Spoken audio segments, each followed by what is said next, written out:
Welcome to YouTube, and thank you for joining me on this journey through time and steel. Today we're diving deep into a car you've probably never heard of, or maybe only in passing, the 2026 Wolfridge Ascot, a lesser-known but truly fascinating piece of British automotive craft. While the world was busy focusing on the big names Jaguar, Aston Martin, Bentley, there was something quietly stirring in the shadows of the English countryside. It wasn't loud, it wasn't flashy, but it was something special.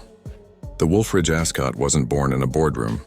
It came from a small team of engineers and designers, many of them former Lotus and TVR employees, who believed British engineering could still surprise the world without a billion-dollar marketing budget.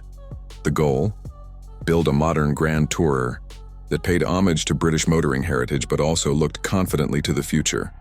Think long bonnet, fastback profile, hand-stitched leather, and just enough digital tech to keep things interesting without overpowering the experience. Under the hood, the Ascot housed a 3.2-liter inline-six, turbocharged, delivering around 390 horsepower. Not outrageous, but tuned for smooth, responsive torque, and a glorious mechanical symphony you just don't hear anymore in the age of silent EVs.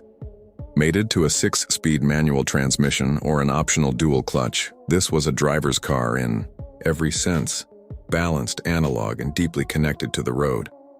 But the real magic wasn't in the numbers. It was in the way the Ascot made you feel. The chassis was tuned for long sweeping roads, where the suspension soaked up the terrain like a seasoned butler quietly smoothing the wrinkles.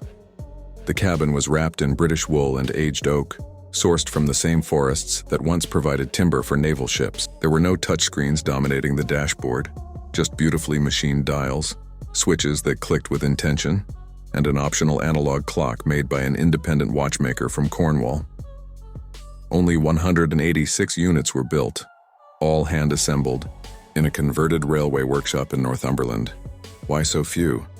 Wolfridge didn't want mass production. Each car was spoken for, often years in advance, by collectors, enthusiasts, or those lucky enough to have stumbled upon the right whispers in the right circles.